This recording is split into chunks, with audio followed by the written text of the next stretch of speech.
স্থানটো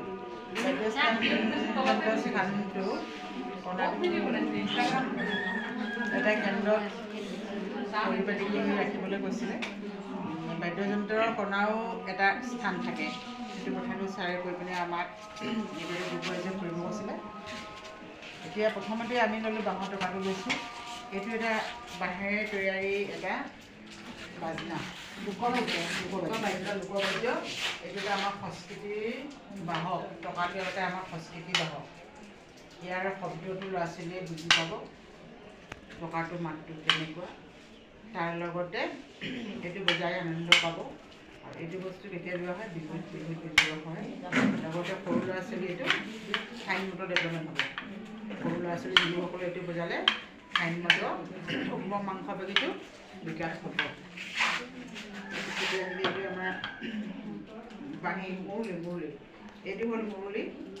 ইয়াত আমি যেতিয়া হাত দি বজাম তেতিয়া এইটো ফাইন মটৰ সূক্ষ্ম মাংসপেশীটো বিকাশ হ'ব। লগতে বজালে তেওঁলোকে আনন্দ পাব। আৰু লগতে আমাৰ ভিতৰৰ পৰা যেতিয়া আমি উশাহটো তালে উলিয়াম, তেতিয়া আমাৰ ভিতৰৰ পৰা ডেভেলপমেণ্ট হ'ব। ভিতৰৰ পৰা মানে শাৰীৰিকটো মানে ভিতৰৰ পৰা আমাৰ ডেভেলপমেণ্ট। এইটো বাঁহীটো বজালে আমাৰ বাহিৰত নহয়, আমাৰ ভিতৰৰ শাৰীৰিকটো মানে বিকাশ হ'ব। আভ্যন্তৰীণ দিশটো মানে বিকাশ হ'ব বাঢ়ি যেতিয়া ফু কৰিম। আৰু আমাৰ কি হ'ব, এইটো উশাহ নিশাহটো আমাৰ এটা ভাল হ'ব তাৰমানে বাঢ়ি বজালে।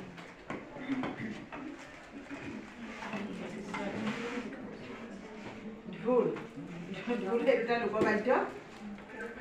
এই লোকবাদ্যটো মানে বজালে কি হ'ব, আমাৰ হাতৰ মানে মাংসপেশীটো মানে হাতৰ মাংসপেশী সূক্ষ্ম মাংসপেশী বিকাশ হ'ব। ইয়াৰ শব্দটো বুজি পাব, ঢোলৰ মাতটো কেনেকুৱা। এইটো আমাৰ যে বিহুত ব্যৱহাৰ এটা হোৱা বাদ্য, সেইটো বুজি পাব। এটা আনন্দ পাব, তেওঁলোকে বজাব পালে আনন্দ পাব। এনেকুৱা ঢোল যদি পটককৈ যদি আমি শিশুবিলাক এটা দিদিক নহয়, তেওঁলোকৰ কথাই নাই আৰু বজাই চাকৰি এটা মৃদংগটো বজাতে পালে অলপ মন দিলে ভাল পাওঁ। আৰু মৃদংগটো আমাৰ সত্ৰীয়া য'ত মানে পৰিৱেশ আছে, সেই তাতহে মানে আমাৰ সত্ৰীয়া পৰিৱেশ থকাতহে আমাৰ মৃদংগটো মানে বজাব। নবজায় নহয়, জামাইটো বিশেষকৈ আনন্দদায়ক উৎসৱত এইটো মানে সেই তাত ব্যৱহাৰ হয়।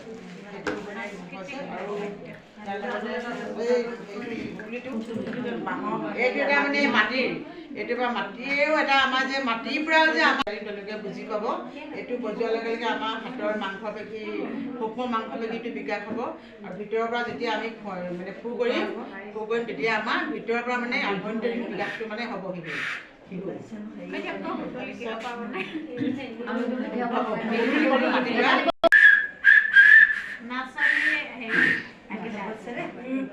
ৰং দৈ পথাৰত ভুঁই আছিলো,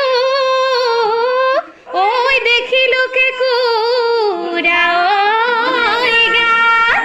তাৰে মাতি আনি ভুতুলি বনালো, ঐ বিহুতে বজামে বুলি।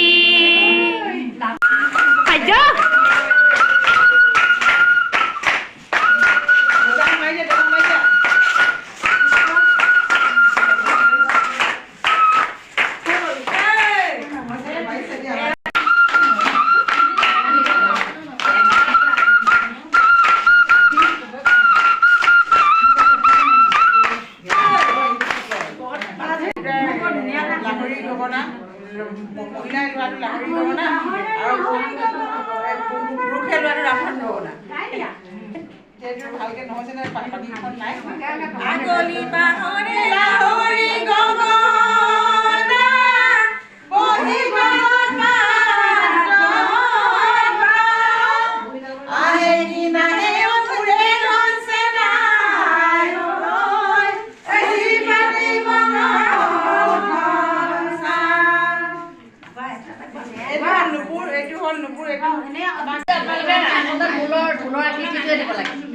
তাৰমানে এইটো ৰং লগাই দিলে যে বাইদেউ ভাল দেখিবৰ কাৰণে, কিন্তু আচলতে এনেকৈ কৰি দিব নালাগে। যিটো আমাৰ অৰিজিনেল আকৃতিটো হ'ব লাগে, আকৃতিটো লাগিলে আপোনালোকে ডাঠ কাগজ লগাই কালাৰ বনাই এনেকৈ বৰ্ড পাৰি দিব পাৰে, অথবা গামোচা এখনৰ আগ এটা তেতিয়া মানে অৰিজিনেলটো লাগিব।